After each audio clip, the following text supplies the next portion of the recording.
सत्संगत जी प्रेम से कहना।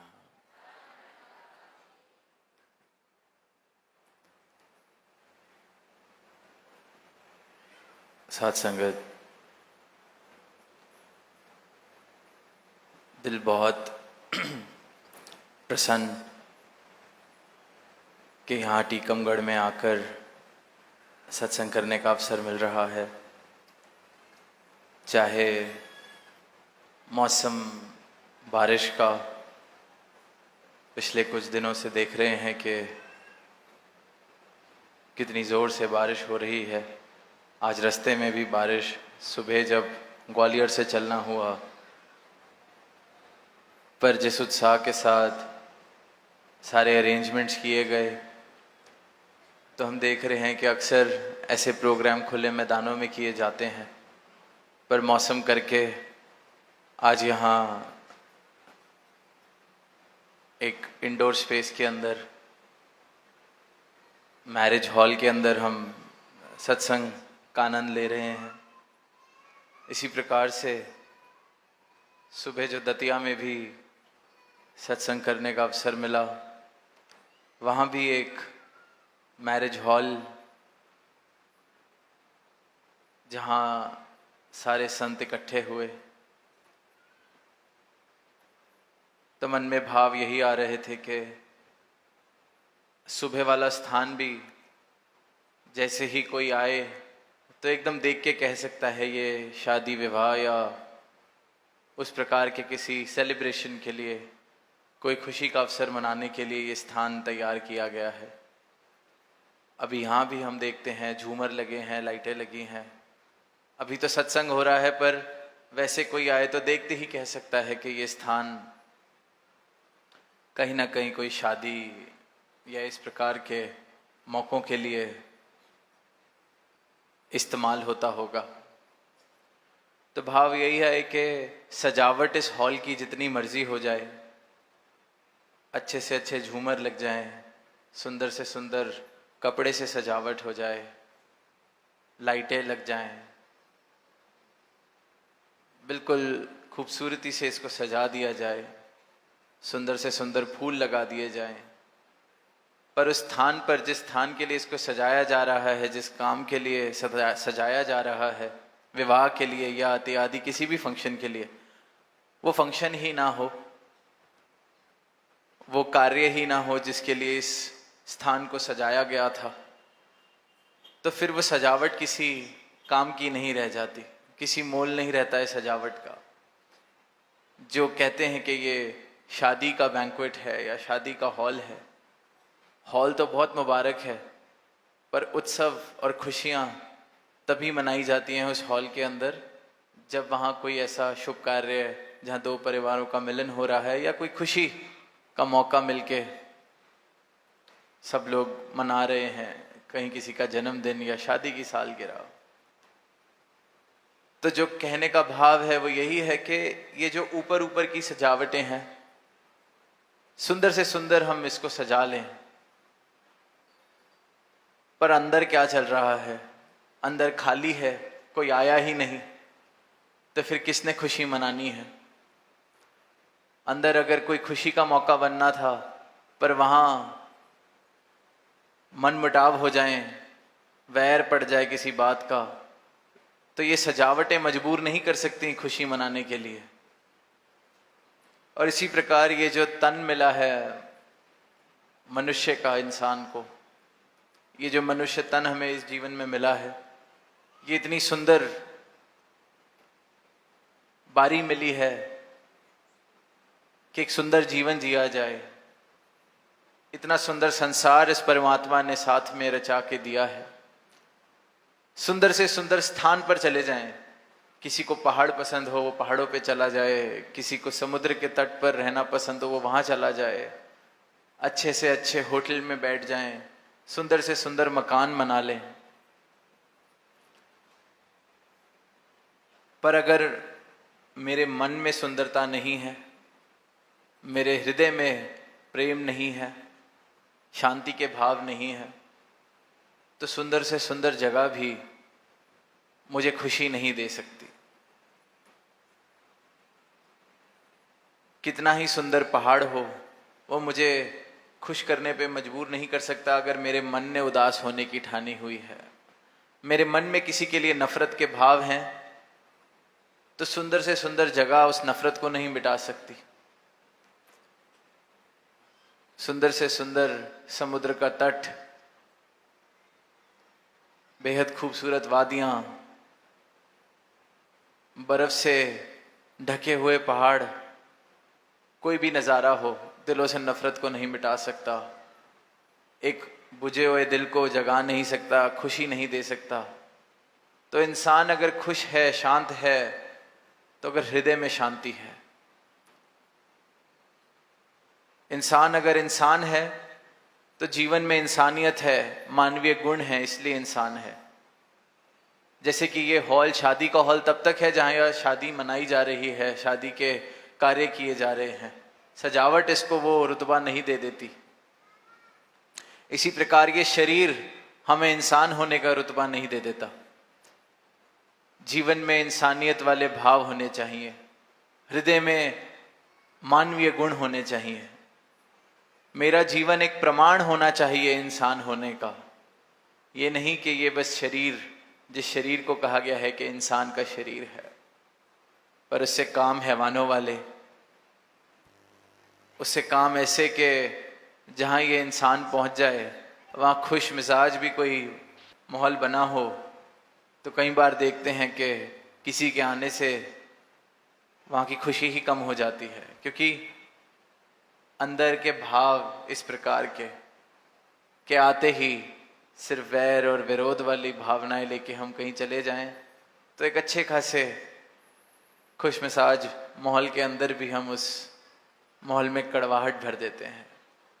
तो इंसान होने का नाम जरूर हमें मिला है कि हम इंसान हैं, पर जब तक इंसानियत जीवन में नहीं आ जाती तब तक इंसान कहलाने लायक कोई भी नहीं है। अब ये इंसानियत का घाटा हो क्यों रहा है, ये मानवीय गुणों का घाटा हो क्यों रहा है? क्योंकि ये इंसान जो है अपनी मूल पहचान से, अपने अस्तित्व से दूर हो चुका है, भूल चुका है कि मैं कौन हूं। एक सोई हुई अवस्था में जीवन जिया जा रहा है जहां सिर्फ और सिर्फ एक स्वप्न को इंसान ने सत्य माना हुआ है।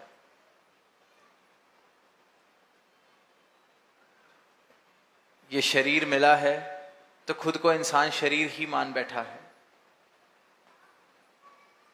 84 लाख योनियों के बाद मानव तन मिलता है तो आत्मा शरीर बदलते बदलते खुद को शरीर ही मानने लगती है। और जब ऐसी भटकन, ऐसा भ्रम, ऐसी अज्ञानता, इस प्रकार का प्रभाव हावी हो जाता है कि इंसान इस मिथ्या को ही सब कुछ मान चुका है। ये शरीर जिसने 50, 60, 70, 80, 100 वर्ष के लिए मेरा साथ देना है, मैं इसी को सब कुछ मान बैठा हूं। इसी को सजाने में, संवारने में, इसी की सारे आयोजन करने में पूरा का पूरा जीवन इंसान लगा देता है। और जिस कारण के लिए, जिस उद्देश्य के लिए ये मानव जन्म मिला था,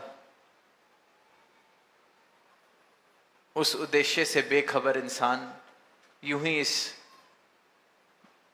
स्वप्न को सत्य मानकर जीता रहता है। उसे ये होश ही नहीं कि ये शरीर कोई पहली बार मैं जीवन नहीं जी रहा। कभी किस रूप में ये आत्मा शरीर लेके आई, कभी किस रूप में लेके आई। पढ़ा है सबने ग्रंथों में कि जिस प्रकार हम वस्त्र बदलते हैं उसी प्रकार ये आत्मा शरीर बदलती है। तो सोच के देखें कि कोई वस्त्र हमें इतना प्यारा हो जाए, हम खुद को वो वस्त्र मानने लग जाएं। बात सुनते ही एकदम लगती है कि ये कैसी बात है, ऐसा कौन, ऐसी नादानी कौन कर सकता है।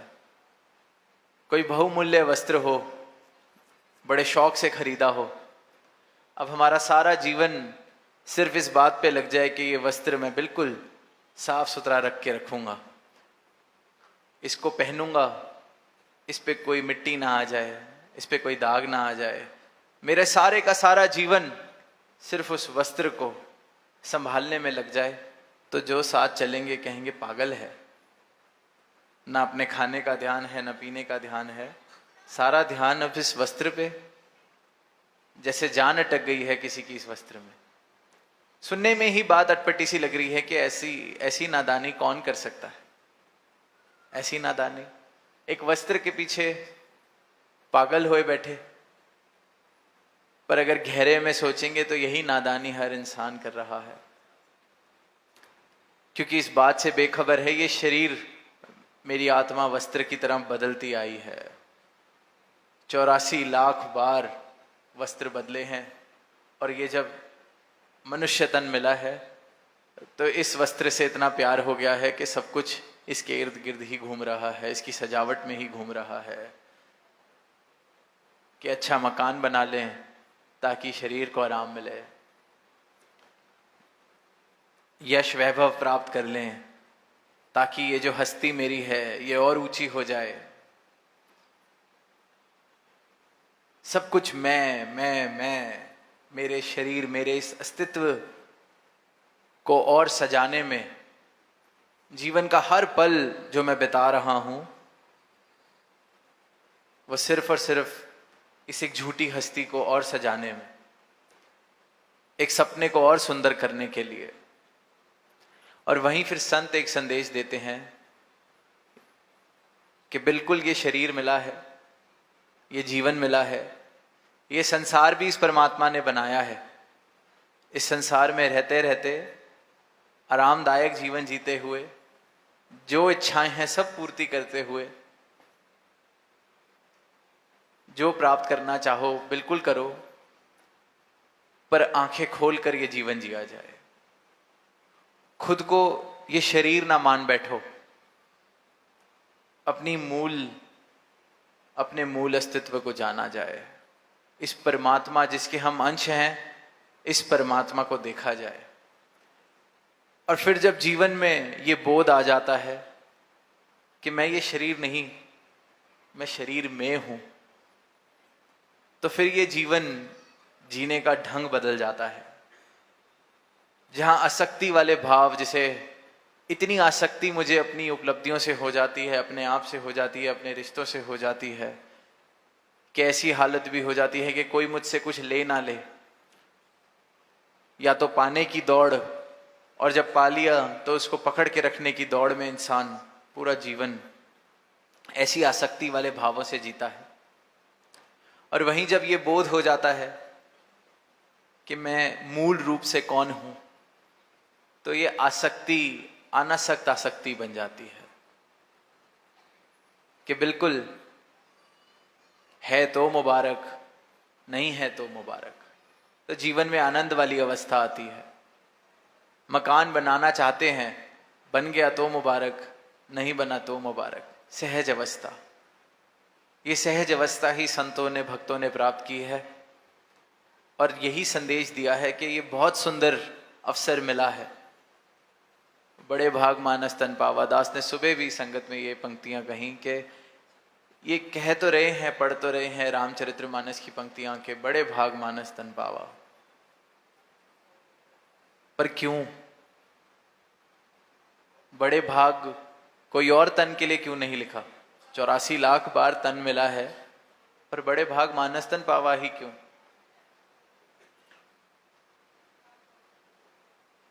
लाखों और शरीर मिले, उनके लिए क्यों नहीं कहा गया?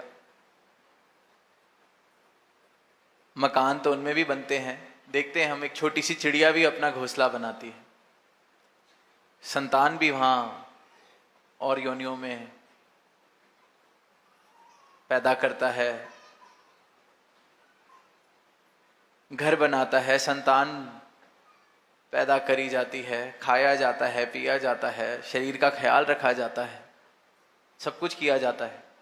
तो फिर इस मानस तन के लिए ही क्यों कहा गया है कि बड़े भाग मानस तन पावा? क्योंकि इस मानस तन को प्राप्त जब कोई कर लेता है तो उसके पास ये अवसर आता है कि वो अपने मूल की पहचान कर सके, आत्मा की भटकन को मिटा सके, खत्म कर सके, जो और किसी योनि में मुमकिन नहीं है। इसलिए फिर मानस को सर्वोत्तम रचना कहा गया है परमात्मा की, कि इस योनि में आकर इंसान इस ब्रह्म ज्ञान को प्राप्त कर सकता है। ये अवसर है इसके पास कि इस परमात्मा को प्राप्त कर ले, जान ले, और इसको जानकर अपनी पहचान कर ले, तो फिर जीवन आनंदमय हो जाता है। तो फिर ये जो कहते हैं कि संसार चक्र, इस संसार चक्र से मुक्ति हो जाती है। आने जाने वाला ये जो चक्र है ये खत्म हो जाता है, क्योंकि अपनी मंजिल का पता मिल गया, अपनी मंजिल मिल गई, तो फिर अब आने जाने का क्या कारण रह गया। और ये मंजिल की जानकारी सिर्फ और सिर्फ इस तन के रहते की जा सकती है, इस मानव शरीर में की जा सकती है। तो ये जो श्वासें चल रही हैं, एक एक श्वास बहुत बहुमूल्य है। किसी को नहीं पता कितनी श्वासें हैं, कल सुबह उठना है कि नहीं उठना। तो संतों ने तो यही आवाज दी है कि हमने दर्शन किए हैं, आप भी दर्शन कर लीजिए। और दर्शन करने के बाद इस परमात्मा के कुछ बदलाव नहीं करने। ये नहीं कि आज परिवार से प्रेम है तो परिवार से प्रेम करना छोड़ दो, परिवार को छोड़ के कहीं भाग जाओ, बिल्कुल भी नहीं। आज अपना काम कारोबार कर रहे हो, आज ये परमात्मा प्राप्त कर लिया है, भक्ति जीवन में अगर चाहिए तो एक कारोबार छोड़ के भाग जाओ, बिल्कुल भी नहीं। घर परिवार में रह रहे हैं, घर परिवार में ही रहना है। कारोबार कर रहे हैं तो कारोबार ही करना है। तो फिर इंसान कहता है कि ये बदलाव क्या आया, ब्रह्म ज्ञान जीवन में आ गया, मुझे पता चल गया मैं ये शरीर नहीं हूं, मैं इस परमात्मा का अंश हूं जिसमें मुझे मिल जाना है। तो फिर बदलाव क्या? यही सवाल राजा जनक ने, जब गुरु अष्टावक्र ने उनको ये दात बख्शी, ये ब्रह्म ज्ञान दिया, तो राजा जनक ने कहा कि अब इस साम्राज्य का क्या करना है। अब समझ तो आ गया है कि मेरा कुछ है नहीं, करता मैं हूं नहीं, ये शरीर भी मेरा नहीं, ये धन भी मेरा नहीं, ये उपलब्धियां भी मेरी नहीं, तो जाहिर सी बात है ये साम्राज्य भी मेरा नहीं। अब इसका क्या करना है? आगे से गुरु अष्टावक्र ने कहा कि इस पल से पहले, आज से पहले तो इस साम्राज्य को अपना समझ के चला रहा था, और आज के बाद तूने इसको मेरा समझ के चलाना है कि मेरा साम्राज्य है, तुझे सेवा दी है इसको चलाने की, संभालने की, तो तू अब कल से भी बेहतर चलाएगा इस साम्राज्य को, क्योंकि तुझे पता है ये तेरा नहीं। तो ये जो कारोबार है ये भी सेवा वाली भाव बन जाते हैं कि परमात्मा ने अवसर दिया है कारोबार करने का। डॉक्टर हैं, परमात्मा ने अवसर दिया है किसी की सेवा हो सके, इलाज हो सके। और जो ब्रह्मज्ञानी होता है उसको हर घट में इस परमात्मा के दर्शन हो रहे हैं। तो अगर कोई डॉक्टर है तो उसको मौका मिला है कि वाह, प्रभु की सेवा करने का अवसर मिला है। ये बदलाव आ जाता है। जहां शायद पहले अहंकार हो सकता है कि मुझे कितनी समझ है, मैं ना होता तो ये शायद मर जाता, अब वहीं कि कितनी अनुकंपा है इस परमात्मा की, अवसर दिया है सेवा करने का, इस रूप में मेरे पास आए हैं मैं सेवा कर सकूं। तो जहां ये भाव अगर इंसान के बन जाएं तो सोच के देखें कितनी सुंदर ये धरा बन जाए। हर कोई जो कार्य कर रहा है करता जाए, जितनी बड़ी उपलब्धियां प्राप्त करनी है करता जाए, पर हृदय में अगर ये भाव आ जाए कि ये कृपा है, अवसर मिला है, इस अवसर को निभाया जा रहा है, तो वैर विरोध प्रेम, सिर्फ और सिर्फ प्रेम, वैर विरोध की कोई गुंजाइश नहीं, नफरतों की कोई गुंजाइश नहीं, दीवारों की कोई गुंजाइश नहीं। पर दुख की बात है कि इंसान ने सिर्फ और सिर्फ दीवारें खड़ी कर ली हैं अपने आसपास। एक संप्रदाय ने दूसरे संप्रदाय से दूरी बनाने के लिए दीवारें खड़ी कर ली हैं, संप्रदायों की लड़ाई, चिन्हों की लड़ाई, दिनों की लड़ाई, क्योंकि अज्ञानता है। जिस जीवन में ज्ञान आया है, ब्रह्म ज्ञान आया है, अज्ञानता मिटी है, ज्ञान का सूरज उदय हुआ है, तो वहां फिर ये अंधकार मिट जाता है। वहां साफ साफ दिखाई देने लगता है कि कल तक जिसको अलग अलग समझ रहे थे, कल तक जिसको उसका भगवान कह रहा था, अपना भगवान कह रहा था, मंदिर वाला भगवान कह रहा था, मस्जिद वाला भगवान कह रहा था, ये तो एक है। काशी काबा एक है राम रहीम। हर संत ने जिसने इस सत्ता को प्राप्त किया है यही संदेश दिया है, और आज भी यही संदेश दिया जा रहा है कि ये जो जीवन है इसकी कदर कर लें, इसका मूल डाल लें, स्वप्न को ही सत्य मान के ये जीवन ना जिया जाए। आंखें खोलकर ये जीवन जीने का अवसर मिला है तो आंखें खोल ली जाएं। कोई और बदलाव की जरूरत नहीं है, कहीं कोई ऐसी बात नहीं कि इतने घंटे एक टांग पर खड़ा होना होगा, इतने घंटे किसी कमरे में रहना पड़ेगा, दिन का इतना समय कोई और कर्म करने पड़ेंगे, बिल्कुल भी नहीं। जिसने परमात्मा पाया है फिर उसके कारोबार में भी परमात्मा साथ है, वो नोट भी गिनता है तो परमात्मा साथ है, वो खाना भी खाता है तो परमात्मा साथ है, क्योंकि परमात्मा कहीं दूर नहीं है। जिसने सही मायनों में इस सत्ता के तत्व रूप से दर्शन किए हैं तो वो फिर कहने को सिर्फ सर्वव्यापी नहीं कहता, वो दर्शन करता है सर्वव्यापी के। वो सिर्फ ये कहता नहीं है कि राम हर कण में समाया है, हर घट में समाया है, फिर वो राम के दर्शन करता है। वो सिर्फ कहता ही नहीं है कि अल्लाह शारक से भी करीब है, वो देख रहा है फिर कह रहा है। फिर उसके जीवन की अवस्था कबीर दास जी वाली कि कल तक तो तू कहे कागज की लेखी, मैं भी कह रहा था कल तक कागज की लेखी, पर आज गुरु की कृपा हुई है, ये ब्रह्म ज्ञान मिला है, तब तू कहे कागज की लेखी, मैं कहूं आंखन की वेखी। आंखों से देखकर इस परमात्मा को फिर भक्ति की जा सकती है। इसकी जानकारी प्राप्त करके, इसका बोध प्राप्त करके भ्रांतियां, भ्रम मिट जाते हैं, वैर विरोध के कारण मिट जाते हैं। क्योंकि जितने वैर हैं, जितने विरोध हैं, जितनी नफरतें हैं, सिर्फ और सिर्फ अंधकार, जिस अंधकार की वजह से मेरे जीवन में अहंकार है, सिर्फ और सिर्फ वो कारण है इन विपरीत भावों का। और जहां ये अंधकार मिट जाए, उजियारा हो जाए, तो वहां जीवन उज्जवल हो जाता है। वहां फिर ऐसे भावों की गुंजाइश नहीं रहती, वहां फिर मानवीय गुण बसते हैं, वहां फिर प्रेम, करुणा, नम्रता, सहनशीलता वाले भाव बसते हैं। और इन्हीं भावों के आधार पर एक सुंदर धरा सजाई जा सकती है। इन्हीं भावों के आधार पर एक सुंदर हृदय बन सकता है, जो एक सुंदर परिवार बना सकता है, एक सुंदर मोहल्ला बना सकता है, एक सुंदर समाज बना सकता है। ऊपर ऊपर की सजावट किसी काम नहीं आने वाली। सबको बहुत खूबसूरत वस्त्र मिल जाएं, सबके बहुत कारोबार सुंदर हो जाएं, सब बहुत धनवान हो जाएं, पर अगर हृदय में परिवर्तन नहीं हुए तो ये सजावट एक किसी काम की नहीं है। फिर जैसे कि दास ने शुरुआत में कहा कि सुंदर से सुंदर इस हॉल को सजा दिया जाए, पर कोई खुशी का अवसर ना मनाया जाए इसके अंदर, तो ये सजावट एक किसी काम की नहीं है। तो यही अवसर है। अगर शांति चाहते हैं तो पहले खुद शांत होना पड़ेगा, प्रेम चाहते हैं तो पहले खुद प्रेम देना पड़ेगा, प्रेम बनना पड़ेगा।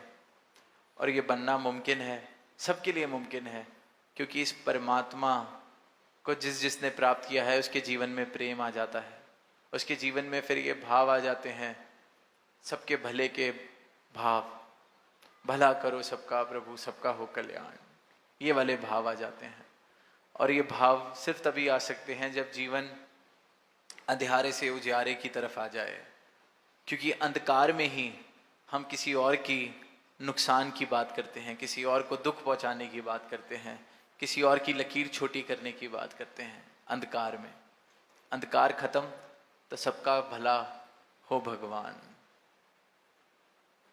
ये वाले भाव जीवन में आ जाते हैं। तो यही दातार से अरदास कि मानव जन्म मिला है तो ये प्रयास किया जाए कि मैं इस प्रभु को पा सकूं।